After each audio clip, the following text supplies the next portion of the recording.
Welcome to the newest edition of the Money Down Pod. That is my good friend Sean White. Follow him on Twitter at DumpsterFireFan. I am Kayvon Izami at Kayvon_sports. Thank you everyone for tuning in to our newest mock draft edition, baby. Free agency it's not over, but it's, the big kaboom of free agency is done.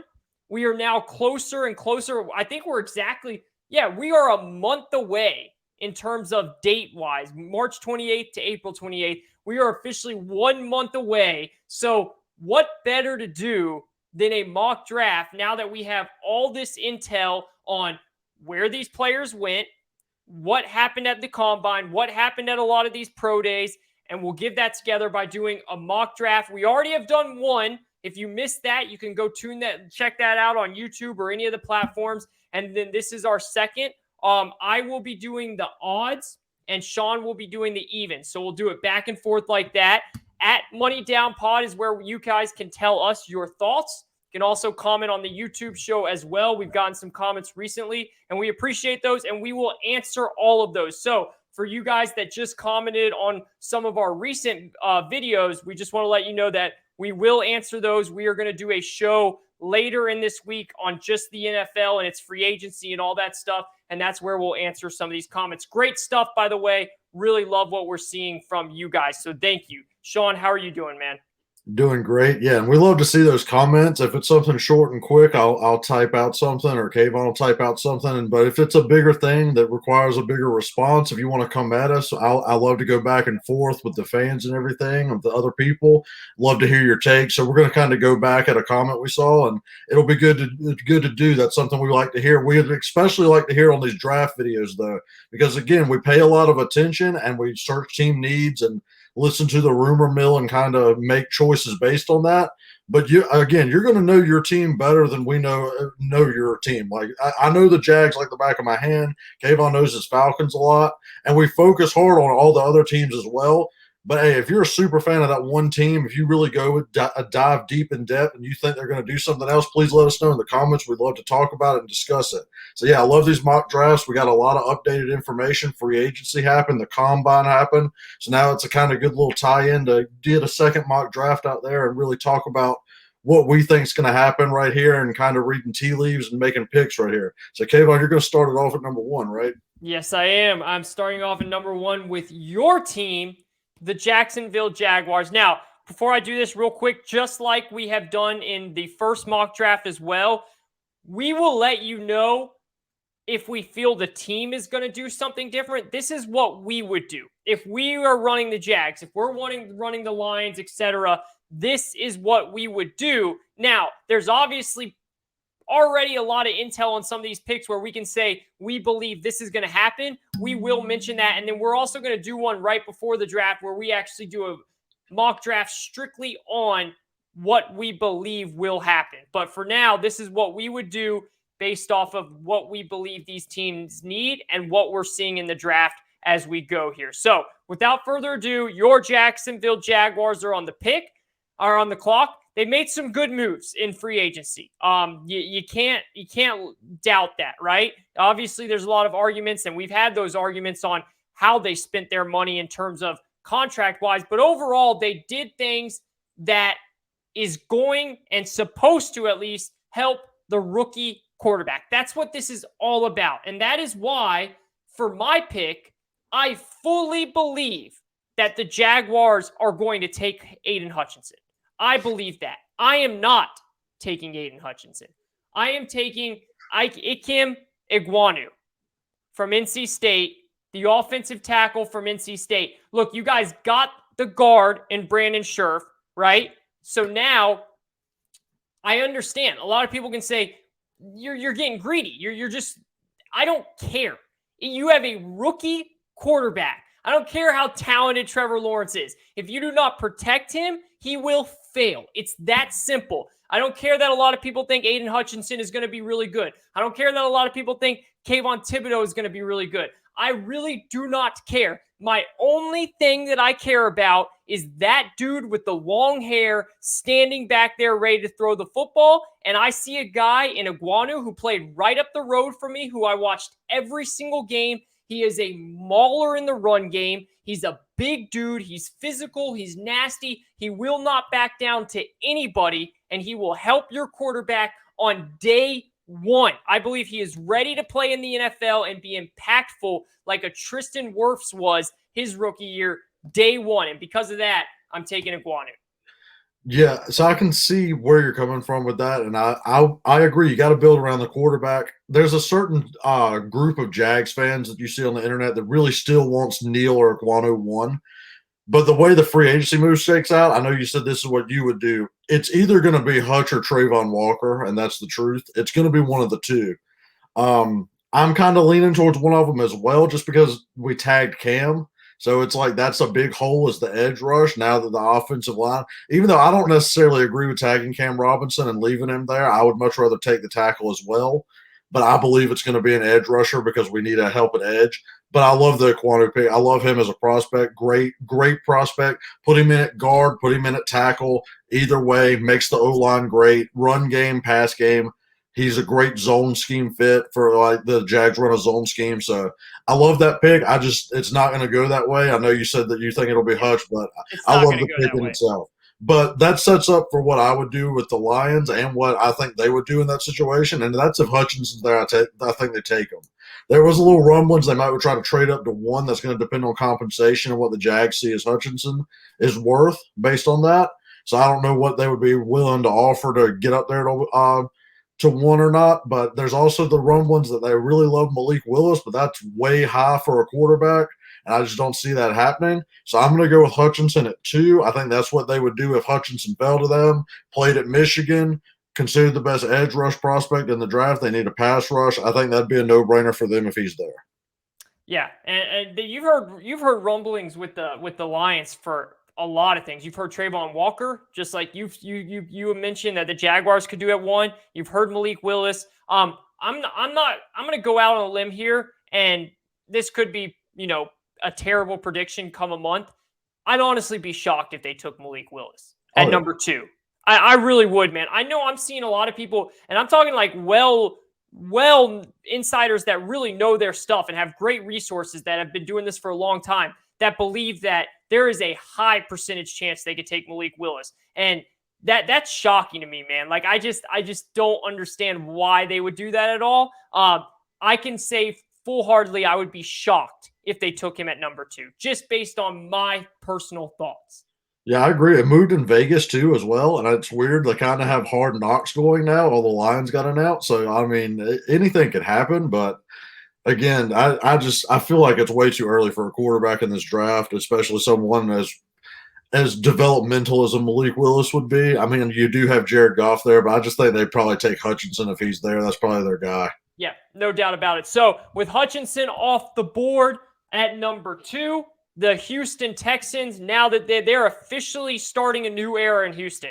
Deshaun Watson is gone. They got their picks. They're ready to start maybe to build around Davis Mills, which a lot of people believe that he actually could be the guy. And I don't know if he's going to be the guy or not. I did really like some of the things that I saw towards the end of the season. And because of that, I'm going to invest once again in a young quarterback by taking an offensive tackle. Evan Wilson at number 3. I just think that we've talked all year long that this guy could be the best player in the draft. And now you're telling me you're going to get him at number 3? Well, now you're telling me that's value. And I like to look at this by value. Evan Neal at number 3 is just, and I just don't see the Texans passing this up unless they really want to go edge for some reason. So I think it's just kind of a simple pick. Evan Neal at number 3. Yeah, I can see that happening. That they'd probably put him at guard because they do have Titus Howard and Tunsil, so that'd probably be the thing. But if they do ever want to move off Tunsil, then you have a guy that can come in and play tackle immediately that way. So you could see them going either way. The Texans, to be honest, is going to be one of the most interesting picks in the draft. You never really know what Caserio and these Patriot guys like to do and what they're looking for. It's going to be very interesting to see what Caserio does with his first few high picks that he's ever had. Because he didn't have a first rounder last year, I don't believe. So he didn't have a pick till a 3rd round, and he used that first 3rd round pick on Davis Mills. And if we're being honest, they had a decent draft for how far down they were They did. picking, and that was pretty solid. So, like I said, you could see them going a multitude of ways. Do they take a corner that high? Do they take a pass rusher? Do they go O-line? They're going to be one of the hardest teams to mock that we have. So I can see it being Neal. I could see it being a defender. You don't really know where he's going to lean on that until you get a first draft out of him. But that moves on to the Jet. Oh, real quick. If we'll do a mock eventually where we can do trades and stuff. I personally would trade down because I think their biggest need is a corner, like you just said, and I would trade down a little bit and try and get Sauce Gardner a little bit farther down. Maybe they just reach for him, kind of like the Lions reached at a corner the other year at number 3. Maybe they do that, but I personally would love to see them trade down and then get Sauce, or if they really like Stingley, whatever. That's what I would do. But again, I don't know if Caserio would do that. Yeah, it's great you mentioned him because I think Sauce Gardner's going forward to the Jets. That's what I would do if I was them. I think he's a top 5 player in the draft. I think there's a lot of Jets fans out there that are hoping he's going to make it to 10. I don't see any shot of that happening. No. I think he's going way before 10. So I think if you want your guy there, you're going to take him there. I know they could also use a pass rusher or a tackle, but in this mock, you already have Ekwonu and Neal going off the board. So O-line's kind of out of the question. So I think that Sauce Gardner would be their guy there at 4 because I do know they have Carl Lawson coming back. And while you could use another pass rusher, it's a deep draft with pass rushers. You have 2 second-round picks that you can use for that. And I don't think there's a quality corner of Sauce's level in the second round where you can get that pass rusher to complement Carl Lawson in the second round like that. So I like Sauce Gardner at 4. I know they want him at 10. I don't think it happens. I think they'd have to take him at 4, which is what I'm going to do right here. Yeah, and I look, a lot of people will call that a reach. In like right then and there, it could look at it like a reach, but I think within a year or two, it's going to look like a home run pick. I just think he is so good. I've watched him so much more lately because I've thought for a while that the Falcons really could take him at 8. I'm starting to feel like that's not going to happen because, like you just said, I don't know if he'll be there. But I think if he is there, I think the Falcons take him. I think the Falcons are trying to build something with that secondary there. He is so good, man. And to me, he is above and beyond any corner in this draft. And that's including Stingley. He is way better. I think that's a great pick. At number 4, again, it could look high, but he is just his confidence is great. He's so locked down. He can do it all. I like that right there. The 5th pick, got the New York Giants now on the clock, another New York team. I think New York's fascinating here. I think they could go a bunch of different ways. I do believe even though they've already put a lot of picks into the offensive line, I believe if Neal or Ekwonu is there, I believe that they will take one of them. That's what I believe. With this, they're both off the board now, so I think that it comes down to either Trayvon Walker or Kayvon Thibodeau. And I think that they're going to go with Trayvon Walker at number 5 with New York Giants. I think that's what we're going to see them do here if both of those tackles are gone. I just think, look, he's impressed so much. He's done it at the highest level at Georgia. And he's probably put on, you can argue, one of the greatest combine performances in the history of the combine. And that's not being hyperbolic there. Like, that is how impressive his performance was. It's all about building in the trenches. I think that they would take him right there. Yeah, I'm telling you, some Jags fans hate to hear it, but I'm telling you, he's definitely going to be in play at 1, I believe, with Hutchinson. And if they trade back to 2, like if the Lions flip-flop with him, he's going to be the pick at 2. So I could see him going anywhere in the top 5. He's versatile.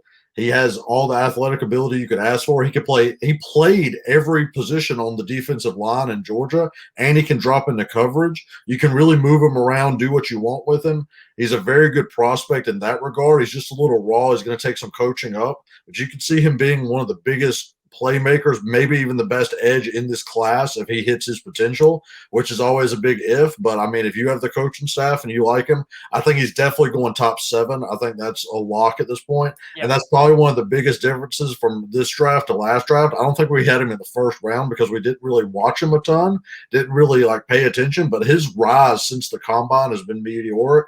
He's definitely a top 7 pick in my opinion. I'd watch him to go 1 or 2 in all honesty. That's a good shot that he'd be out there. But 5 for the Giants would be an excellent pick for that. So the Panthers, I think they're in a weird position. Here's where I don't know what's going to happen with them. Are they going to take a quarterback that early? I know they want an offensive lineman for sure. but it's a real complicated position the Panthers in. And I think maybe outside of the Texans, just because you don't know what Caserio is going to do, the Panthers are one of the hardest to mock because do they just take straight best player available that falls to them? Do they go quarterback? Do they go offensive lineman? So I think right now I'm going to lean toward them taking Malik Willis and kind of reaching for that quarterback just because I think Tepper is so enamored with getting a quarterback out there that I think he's going to reach for one. And I don't know how much Rule is going to love it, but I think Rule can kind of make it work. McAdoo's going to be the big trigger man when it comes to offense. So we'll see. It's a toss-up on who they like. I think Willis gives them the most upside, and I think Tepper's going to want his guy, and I think he's getting a little impatient about it. So right now, I'm doing a mix. They need a quarterback. I'm going to give them Willis just because I don't see another O-lineman for them to take right now, and I really don't see them going heavy defense either. They already have a solid defense. Yeah, this one's, I think you talked about the Texans being the most fascinating pick. I think this is the most fascinating pick. There is no doubt that Tepper is quarterback thirsty, but also he's a smart guy. Does he already want to get this reputation that he can't get the quarterback right? Because you're going to start, if you take a quarterback at 6, all right, and you whiff on that, I mean, you're already churning through quarterbacks like no other to find the guy. And I get it. That's what you got to do to find your guy. But to me, man, that is really high.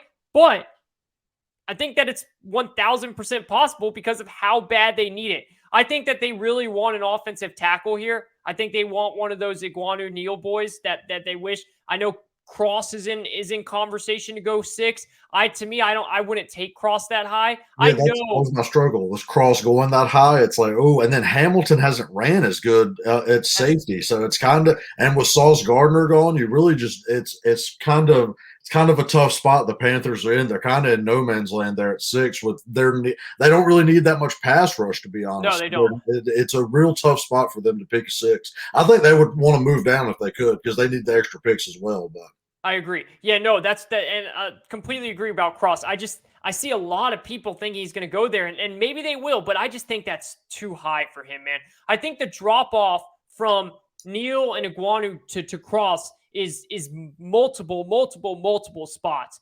So I agree. I think that they could trade down.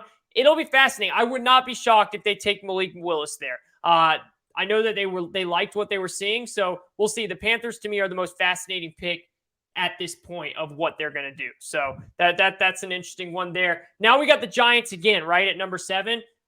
They already got one of their pass rushers in Trayvon Walker. This is when things become interesting to me because I was trying to think of, do I go to the try of embarrassment of riches for them and try and give them Walker and Thibodeau?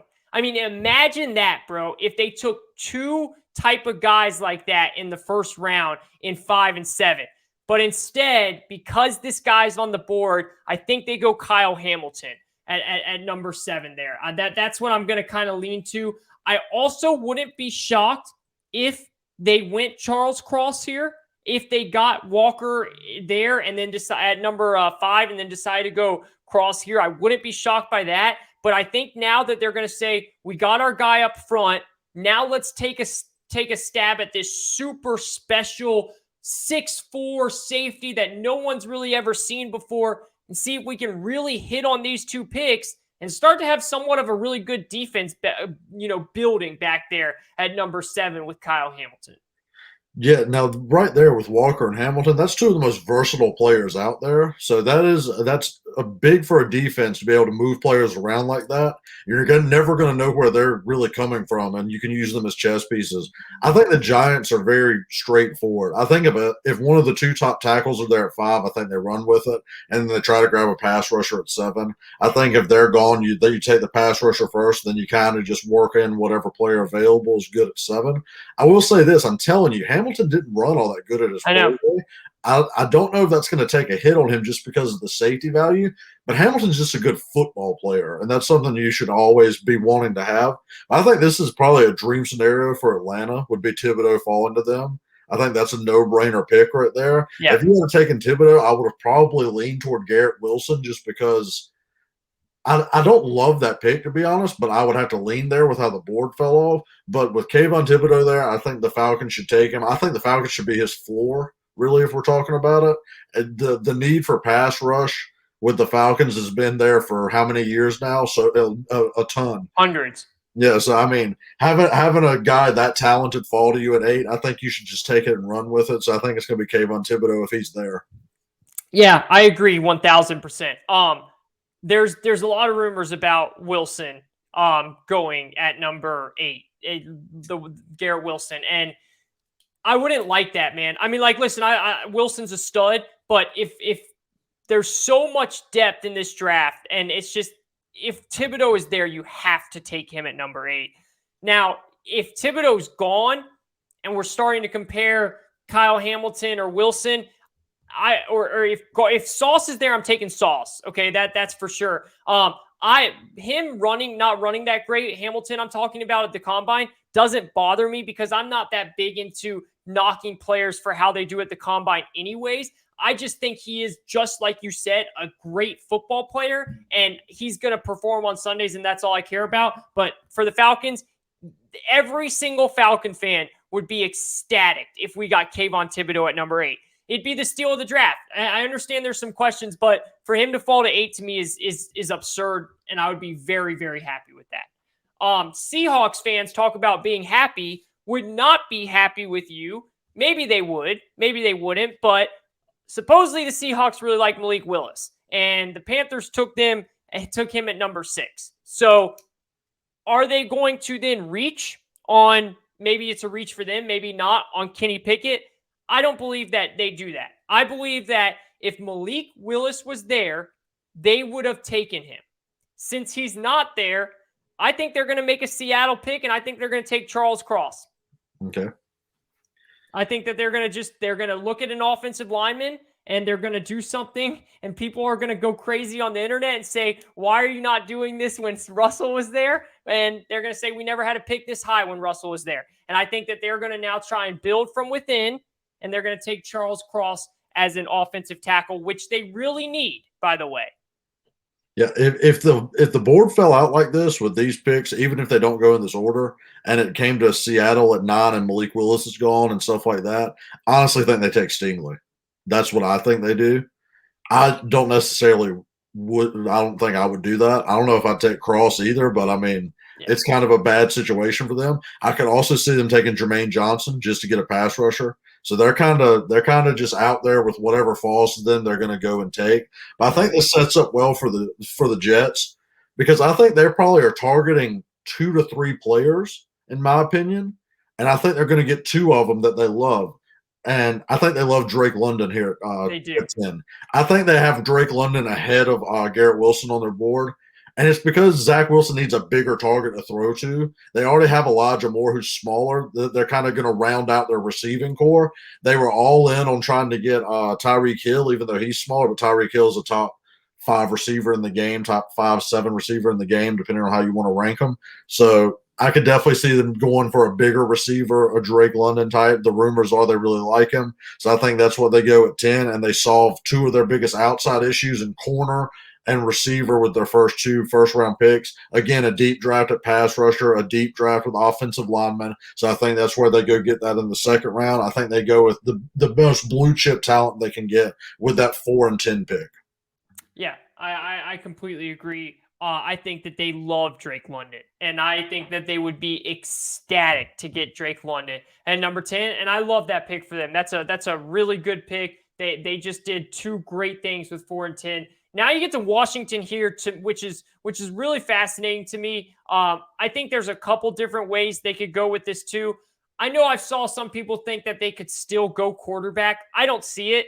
I don't think you trade away 2 second-round picks to then draft a quarterback at number 11. That just doesn't make much sense to me. 2 second-round picks is kind of a lot. Like I don't think you do that, and then you go, especially with how we know with how Wentz is and how he can be when you challenge him a little bit. I think that they really want to try and run things with Wentz, and I think that what they're going to do is they're going to try and shore up their defense, and I think they take Stingley here at number 11. Not what I would do. Okay. But I think it's something they would do. I think they need cornerback help. And I think that they would enjoy taking Stingley here at number 11. Yeah, I can see Washington going that way for sure. Maybe taking that cornerback help that they need. I think they're a sneaky team for possibly taking a receiver to go with McLaurin, especially if they really love one of the top guys. And I definitely could see them maybe even going for a guard earlier than people would think after losing Scherf and maybe just trying to keep that offensive line intact. So I think they're a sneaky play for a receiver or a guard as well. But you can't go wrong with Stingley. I think the Vikings would be pretty upset that they went a pick ahead of them with Stingley. I think they would probably want him really bad. I think that's almost his floor, depending on the medicals. Again, we don't know everyone's medicals exactly, so you can't really project out. He might take a big fall on draft night, and it could be because his medicals are worse than me and Kayvon know, but that's just the risk you run and take. I think the Vikings are an interesting team. I think they need a lot of secondary help, but there's not really any good secondary pieces to take right here. I think you can never go wrong beefing up the O-line either. But again, O-line, it'd probably be a guard play up here this high. So I think that's a little worrisome.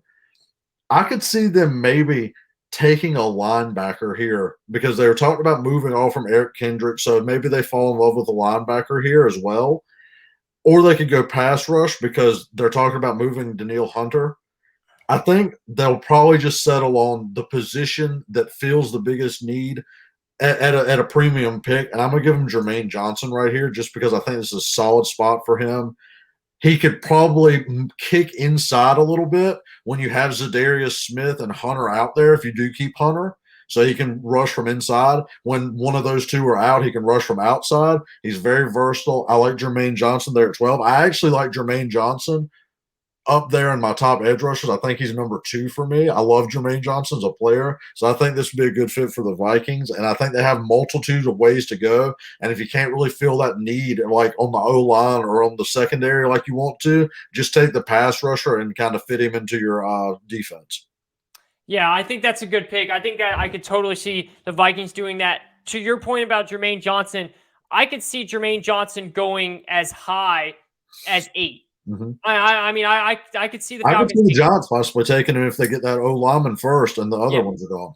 Without a doubt. I fully believe that. I think he has a ton of upside, and I think the Vikings would be happy to get him at that point, which brings us to the Texans. Now, I think the Texans would for sure take Derek Stingley if he was available here at 13. They need cornerback help big time, and I even think they would think about taking another cornerback here, even if Stingley wasn't available. Maybe a Trent McDuffie, depending on who you like as your third, whatever. I could see that. I'm not going to put them there. I don't see them. I just wouldn't take him that early. What I am going to do for them at this is number 14 now, or 13, 14. right? Mm-hmm. Okay. 13. So I'm going to have them taking a receiver. I'm going to have them taking Garrett Wilson at number 13. Brandon Cooks could be his last year there. They could ship him out after this. And I think that they start to look, they say, we got our offensive guard, our offensive tackle, depending on how they play him. And we're going to now go receiver here. And Garrett Wilson's a phenomenal receiver. I think that's a great pick for the Texans. Yeah, again, it's Casario's first real draft being up in the top, so you don't really know. You could see receiver for sure. They have Nico Collins and Cooks, but Cooks is a free agent after the year. So you could definitely see them. You just don't know if they're going to go with that Patriots way type, take your receivers on the back end of the draft for value type thing. So that's the one pushback that I'm sure Texans fans would be concerned. But I'm sure Texans fans would love Garrett Wilson. Oh, yeah. I think everyone – if you can draft a receiver, it's always flashy. Everyone loves that, but that's a good way to help a young quarterback. Davis Mills was solid, so you want to get him as much help as you could get to see if you have your guy or not. So I understand that pick completely. And I think right here, if we're looking at the Ravens, I think it's O-line all the way, and I think this is right around that Trevor Penning time. And I think that's the exact same pick you made for the Ravens. Yep. I'm going to keep it there. I think it's going to be Trevor Penning right here as well. You got to have that right tackle play. He was pretty nasty in the run game. Everyone seems to like him there at tackle. Just put him in there, plug him in at right tackle, let him play. They're going to run the ball a ton. I think this is a no-brainer pick. It's going to be O-line in my opinion, and I think they're going to go with Penning. I think that's a phenomenal pick. I could totally see them doing that. I could also see them doing like a Jordan Davis pick, like an inside defensive type line. But I think that they need to go O-line. I think that when they were shocking the league, it was because they had the best O-line in the league showing up for Lamar Jackson. And if they want to get back to that, that's what they need to do. Which now takes us to number 15, the Eagles, their first of 3 first-round picks, which is just incredible. And they have a couple ways they can go here. They could go receiver. We all know that they need receiver help. But I also think that they need linebacker help big time. And it brings me to the point of which linebacker would I want them to take, or do I think that they're going to take? And I think they're going to take Devin Lloyd here at number 15. They need linebacker help. Devin Lloyd is a phenomenal player. I really like him a lot. I think he's more of a modern day linebacker, side to side, all that stuff. He's also very physical. I like Devin Lloyd going here with the Eagles' first of 3 first-round picks. Yeah, that's a solid pick for the Eagles. I know last mock draft we had Linderbaum going to them, but then Jason Kelsey did come back to play, so I don't know if they would take a center that high. So I love the linebacker. The thing you got to think about the Eagles, though, Howie doesn't really value linebackers, but I mean, that's the biggest hole in their team, really. So it's time you kind of invest some stock into them. And I could see with 3 first-round picks, them possibly investing into a linebacker as well. I also believe that they probably aren't going to sit on all 3 of these picks. They're probably trading back on one of them. I agree. And I think this is a prime spot for if a receiver run happens, if you see a team that's desperate, like the Jags or Lions in the back, or even a team like the Packers who definitely need one of the top tier guys,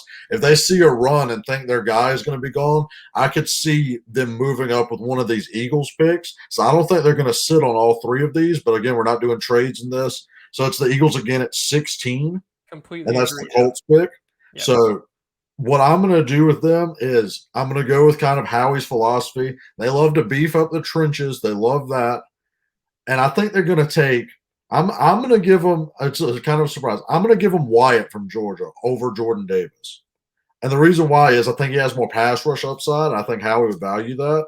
I also think they could go O-line, but I think it might be a little early. I think maybe if they stuck at 19 or if they traded back, they'd take the guard. Mm-hmm. But I like Wyatt at D tackle for him at 16. Beef up the lines is what Howie loves to do.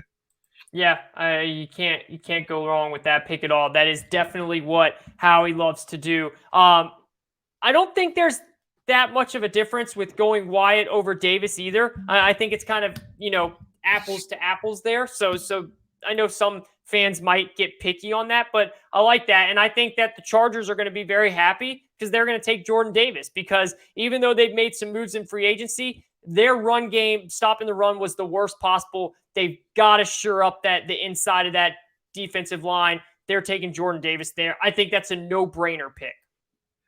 So it is a no-brainer in the sense that they need to stop the run. Let me throw this out there because I have a strong theory on the Chargers right here. I think if he's there, this is why I mentioned the Eagles as trade-up spots for receiver. I think if he's there, they take Jameson Williams. Oh my God! Because I think because what they did is they already have a solid O-line, and they paid 2 D tackles to come in. Yep. And I can see them definitely going in there and maybe taking another one. But they're solid everywhere. They have so much talent everywhere, and their corners are set and everything, that I could see them going, okay, the Chiefs just shipped out Tyreek Hill. Let's go for the kill shot, and we'll have 3 receivers, and Jameson Williams, as good as he is, and you can ease him back in off his knee injury there, and then it'd be Mike Williams, Jameson Williams, Keenan Allen, and Herbert would be thrown to him. I could see them looking at it that way, and that's kind of why I hinted at the Eagles being a trade back spot, because I think low-key I believe the Chargers would take Jameson Williams at 17, and I think that the people that love Jameson Williams, I know the Jags probably like him, but they'd have to move way up. And I know the Packers probably like him a good bit as well, and they'd have to move up. That's kind of what I was hinting at. I think that's like a prediction I'd like to have throughout this draft season. I think they are going to target Jameson Williams if he's there at 17. And not only that, but ensure case of not letting the Chiefs get him. Because everybody believes that the Chiefs would love to get Jameson Williams. in just how he plays, right? And would the Chiefs trade up if they think that's going to happen? And of course, like you said, those other teams too, but the Chiefs now have 2 first-round picks. Like that could be a team that and I think when we're talking about trade-ups, I think of them before any of these other teams now to trade up. So would they do that just so also, because like you said, when you're that talented, they make sure that the Chiefs don't get him as well. That very interesting pick there. I like that. Yeah, so the Saints kind of confound me because they take a lot of trench guys, but their trenches are so solid. But now they've lost Armstead, so they have a hole at left tackle a little bit. But they had a decent backup for when he was out, so they were kind of solid there as well. The Saints are just a solid team that doesn't have a great quarterback, and I just don't know if this is too early for Pickett or not. But I think I'm going to lean to them possibly taking Pickett, even though I think they might run it back with Jameis and everything like that. Right now, my gut is just saying Pickett, but they could go a multitude of ways here. Outside of taking a corner, because I think they're pretty strong there with Adebo and Lattimore, they could take a receiver, they could take O-line, they could take D-line. I could see him taking a Nakobe Dean to go beside Demario Davis. I mean, it's a really anywhere they can go, and they're very solid at drafting. But right now, I'm going to stick them with Pickett. But this is a team that I'm going to have to focus on later in draft season. And any Saints fans out there that want to kind of give me some leans on what you guys are thinking, this is a team that I'd love some help on because they kind of throw me off in the mock here because receiver everything would be open. If Pickett's there, they're taking Pickett.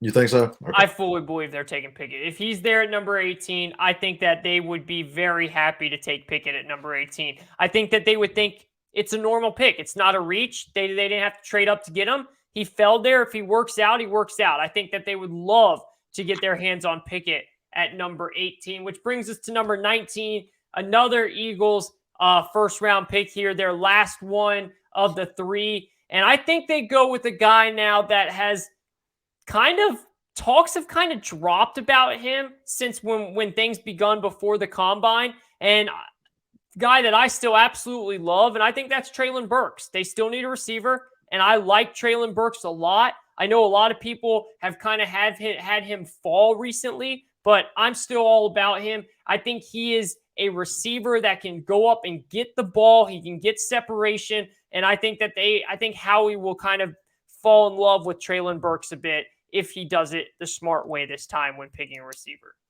So Burks is a guy I think is going to take a fall because of his time that he ran, and that's really what it is. I think a lot of people think he has to play big slot. I don't see that at all. I think he's an A.J. Brown type, in my opinion. A.J. Brown's more athletic and ran slightly faster, but I think that's the way he plays. He plays physical. He goes up and gets it.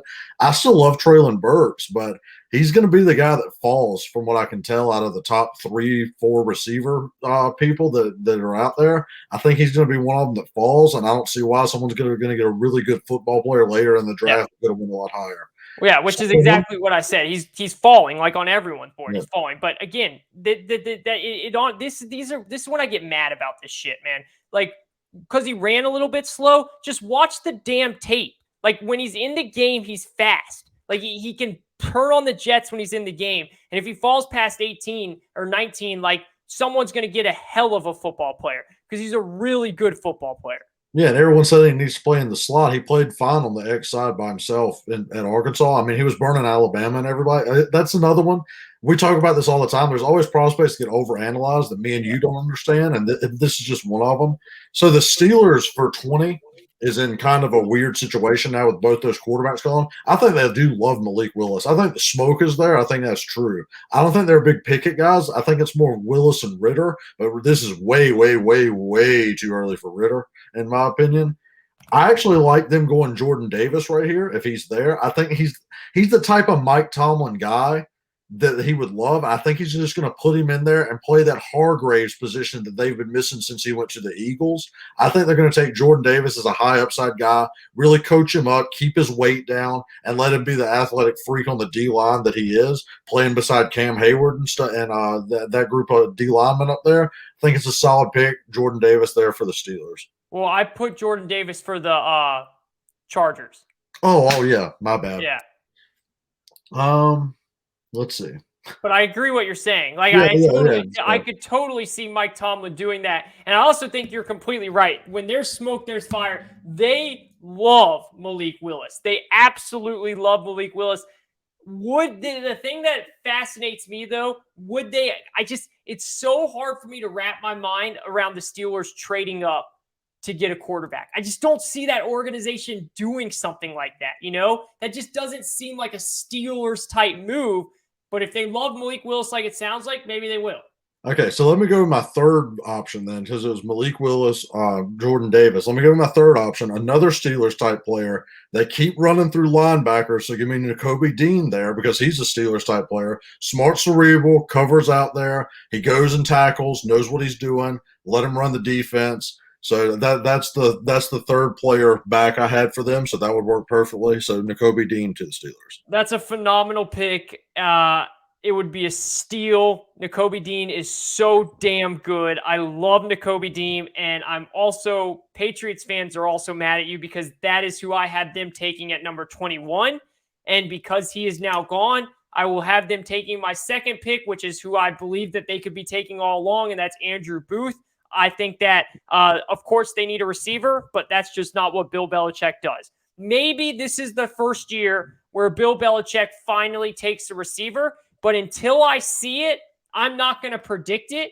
And because of that, I think he's going to go cornerback. They lost J.C. Jackson, and I love Andrew Booth, and I think he will like him as well. So I'm going Andrew Booth, number 21. Yeah, I think it's going to be corner no matter what. Like they need secondary help. And Belichick doesn't care about positional value as much in the draft. He's going to take the guy he likes. Booth has been rising up boards too. I think he's going to go late first to right here, like this 20 to 32 range. I think that's where he goes. Solid selection there. Booth's actually a very solid player. I like him a lot. After you put me on to him, I've watched a lot of him. I like him at corner. So that leaves the Packers. I think this is a no-brainer pick. I think if he's there, they take Chris Olave. I think they love Olave. Better, bro. I think that's the guy that like has the most experience, played in the cold at Ohio State, deep threat, knows how to stem his routes, smart receiver, would get along with Rodgers. Rodgers can chuck it to him. I like Olave there. I think that's a solid connection between the two of them. If he's there, I think they run the pickup to the board. Yeah, I think Packers fans should be ecstatic at that one. If they get Chris Olave, Aaron Rodgers would have him come in, and he will be able to produce right away. Just with the way Rodgers throws the football, that would be a phenomenal pick for the Packers. Not only would they get Olave, but the fact that they don't even have to trade up for him as well. Love that pick for the Packers there. Which takes us to number 23, the Cardinals. The Cardinals could go a ton of different ways here, in my opinion. They need cornerback help. They also need offensive guard help. There's a lot of things that you could also say they need defensive tackle help. They also lost the Chandler Jones. Like, there's so many ways that I think the Cardinals could go here. And I think that they end up taking offensive guard Kenyon Green. I think that's when we finally see an offensive guard go out. I thought hard about giving them a cornerback, but once Booth went off the board, I wasn't really comfortable putting another one there just yet. And so I thought about even going receiver since they lost Christian Kirk, but I just don't think that's a massive need. I don't think Christian Kirk's that big of a loss for them. So I thought, let me just go another piece that can help Kyler Murray, Kenyon Green. Yeah, I like that pick a lot. Green's a solid offensive guard prospect. I like him. I like him and Zion Johnson, which is who I'm going to give to the Cowboys. I think the Cowboys need to really invest in their O-line a little bit. They're all a lot older. I think a big mauler like Zion Johnson fits their bill of that. They lost Connor Williams, and they lost Lyle Collins in free agency. So I could see them definitely going with a guard because Collins was able to interchange. And now that Connor Williams is gone, I could see them taking Zion Johnson right here, just beefing up the trenches, keeping Dak clean, which is what Dak always needs to do to be successful in the league. He's a much better quarterback, not under pressure. So I like Zion Johnson there at 24. No doubt about it. I think that's a great pick there. Really, a team that hasn't done a lot this offseason, I think that would be a good pick for them. The Bills, to me, could do some fascinating stuff here, and I'm going to have them do it. I think the Bills could do what I call a luxury pick. And that is where you don't have to take something that bad. Like, yes, they do need some cornerback help. They also need some guard help, and if Zion Johnson or Kenyon Green is still there, I think that they could go one of those two. They also need a linebacker help. If Nakobe Dean is there, Devin Bush is there, Devin Lloyd is there, they could go one of those. I think they go Jahan Dotson. I think that they decide, let's go a little bit luxurious here and get another receiver and just go offensive, man. Let's just go all out. Let's just give as many weapons as possible. They also could go running back. I think that is still an option. But I think that they're going to say, you know what? Let's go with this little speedster guy that we can get here. We let go of Cole Beasley. Let's see what we can do with him. Jahan Dotson. That's an interesting pick right there. I like Dotson.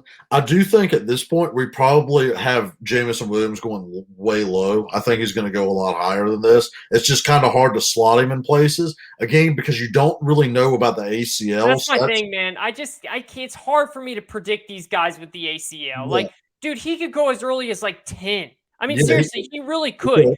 He could go as high as 10, but he also could drop down to the Chiefs all the way down at the bottom. Like, it's just the medicals are scary to me, and that's why I'd rather just lay off it for me personally. Yeah, I completely understand. Like I said, it's just hard to slot him in here because of that. But I think right now, how we did the first mock draft with Trayvon Walker, I think we're definitely have Williams going a little low. And I mean, admittedly, I have Willis going high, but that leads us to 26 right here and the Titans. And I think they're going to take Linderbaum if he's there at center. They love to run the ball, upgrade their O-line. I believe they're probably in the market for a center upgrade. Now, Titans fans, you can tell me if I'm wrong. Maybe you like your center more than most people do, but I didn't think the center play was just fantastic or anything. But John Robinson is very solid at drafting. He constantly takes players that fall, even if they're injury risk, even if they have off-the-field issues. This dude's a clean prospect, just a little small up top.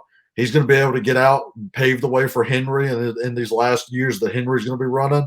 I like the fit. I like the prospect. Linderbaum to the Titans. Yeah, I think that's a Titans pick right there, bro. I think that's a big-time Titans pick. Help out your boy King Henry as much as possible, and I don't mean your boy, obviously, just their boy in general. I like that. I'm going to do some here with the Bucks that I don't think will happen. But I think that they could do this. And I'm going to give them Breece Hall. I'm going to go running back here, okay? They need running back help. I understand that they re-signed Leonard Fournette, but their running back depth chart is bad, bro. It is bad. And because of that, I think that they're going to go with a pound the rock type of guy, take the guy that can take all three downs, no doubt about it, take some pressure off of him. And I'm not telling you that Breece Hall is my favorite running back. I just think he fits for them. And I'm going to give him Breece Hall here. Again, this is reaching in my opinion, okay? Like, this is big time reaching for them. It's something that I think I could see them possibly doing. Yeah, I could see that happening as well. Fournette, he's due to get hurt about every year. He always did that with the Jags. He gets popped. They don't have Rojo anymore. He went to the Chiefs. They love to run the ball. Brady's always loved to run the ball with multiple backs. And you got to get pass catchers out of the backfield. I could actually see him reaching for Kenneth Walker here too. I think it's Breece Hall or Kenneth Walker because that gives that speed element to go with Fournette's power. But Breece Hall, if you want to double up the pounding and run game, you got it right there. Breece Hall and Fournette would be a solid duo for sure. And then once Fournette kind of tails off, you have Breece Hall there to step in again. I actually don't mind the pick at all. I could see it happening. The running back in the first round is always a debate everyone likes to have, but that's solid. Right here with the Packers, I'm taking Jameson Williams if he's there. There's no way. Double it up. They need receiver help everywhere. Olave and Jameson Williams are your two deep threats. They both still run good intermediate routes, and you have Lazard as your big guy. I could see Rodgers loving that and being completely okay with it, to be honest.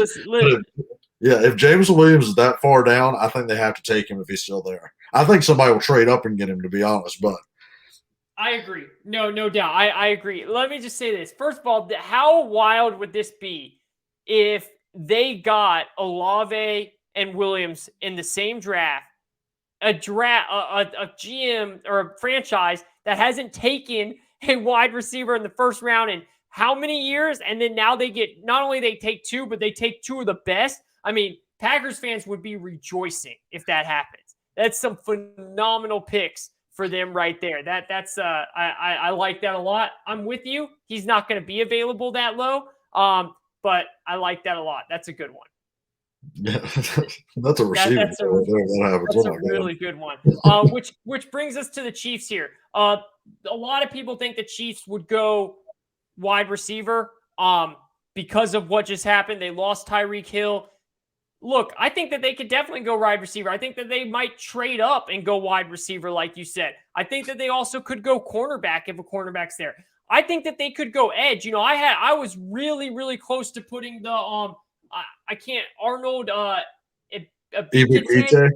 Yeah, from Penn State. I really almost put him there, but instead, I'm going to give him John Mechie. I'm going to give him John Mechie here. I think that fits what they want to do with their receivers, and I think that they'll kind of enjoy having him there if he's still available, which I think he will be available. I think that is a receiver that will be available at this point. Oh, I think Mechie's going like late second, in my opinion. Really? I have him way down. Yeah, Why? he's off the ACL as well. And like Jameson Williams is just much better than him, in my opinion. But I have him way down the second. I have like Christian Watson, Pickens. I have a bunch of receivers over it, but that's my rankings. But yeah, well, I was going to give them Dotson. He's gone. Obviously, Williamson's gone. Olave's gone. At this point, I just could see the Chiefs taking a receiver like Mechie over a guy like Pickens, who I have a lot of questions about just because of his style of play. So here's the thing about the Chiefs. I don't know if they take a receiver these first two. That's what I'm saying. That's why I said I could see them. I could see them taking like a Tyquan Thornton in the second or third, the speed guy that ran the fastest at the combine, or like a Shakur from Boise State, and just trying to develop that way. Yeah. But if they take a receiver, I wouldn't be shocked either. But again, I think right here, these two picks, I think they're probably leaning corner and edge, in my opinion, just try to get it up there. So I'm going to give them the edge that we're talking about here, and not Ibukite. I'm going to give them Boye Mafe. I also think this is a good place to start looking for a Jabo's fall off the Achilles tear. I could see them maybe taking him with one of these first two picks just because they're so solid and letting him rehab for a year with the system and hoping they hit a home run with a pass rusher. But I'm going to go with Boye Mafe on this one just to give them the pass rusher they need. First of all, that's what the Packers are going to do at number 28. You think they're taking a Jabo? That's a total Packers pick. But if I'm a GM, you won't see me anywhere near a Jabo. I wasn't even going to take him before he got hurt, and getting hurt this late in the process, he can fall to the second round. I feel so bad for the guy, by the way. That's the worst damn thing that could happen. I guess some of these teams that have two picks, then that's different in the first round. But when you only have one pick, I can't take a guy that just got hurt like that. But I get your point for sure. Which now gets us to the Bengals. Look, the Bengals did a phenomenal job this offseason. They did everything that they needed to do. They needed to get more offensive line help. They did it. And now you could say that they could add more. I think that they need quarterback help. And I'm going to give them – 1 second here. I had it right up. It just went away. I'm going to give them Trent McDuffie. I think that he's the best cornerback in my rankings now available. Now that Booth is gone, there's a couple guys. To be honest with you, I think it's a fall after Booth. You got McKinney, you got McDuffie. I'm going to give them, and you got Gordon. I'm going to give them McDuffie there. I think now that they've done with the offensive line, I think cornerback is their next biggest. And Bengals fans, you guys, again, like Sean's been saying, you guys know your team better just from the scouting reports I've done of your team for this episode. From what I'm seeing is I think corner's y'all's biggest need now. Let me know if you think another position is, though. Yeah, if I had the pick, I'd have took a corner as well. I was going to give them McDuffie or Kyler Gordon. If Booth was there, it was going to be automatically Booth. I think they would take him and run. But I was going to give them a corner as well just because they did such a good job of fixing the O-line. And I think a sneaky one would also be like a Dax Hill type, but I don't really know what they're doing with Bates is the thing. And he's obviously such a big, important factor. So then 32, the Lions could go anywhere. I think you could see them go receiver because they need some help on the outside if they love Watson or if they love Pickens. I think you could see them go corner as well because they need some help on defense. But they have the pick right behind the Jags in the second round. I think this is really going to depend on if there was a receiver run. They probably would take the receiver before the Jags could take the second round pick. But since there are so many receivers available, I'm going to go ahead and give them Kyler Gordon and just give them a cornerback just because I feel like this is about the range he would go in. Again, this second Lions pick, any Lions fans out there, if you want to give me some advice on what you think you're doing there, I could see quarterback being a thing if they really love a quarterback. I know a lot of teams are meeting with Sam Howell for maybe their second round pick. Do you think they would take him there to make sure they get the 5th-year option part of it? Do you think they would take if a Willis or a Pickett fell that far for some reason? Do you think there's a receiver they would love there? I mean, it's just so many possibilities for the Lions there. Same with the Jags, so many team needs. You never really know with these the last pick in the first and the first two in the second round are going to be very interesting because of how many needs are out there. Yep. And receivers being big needs is going to be an interesting part for the Lions right there at 32. No doubt about it.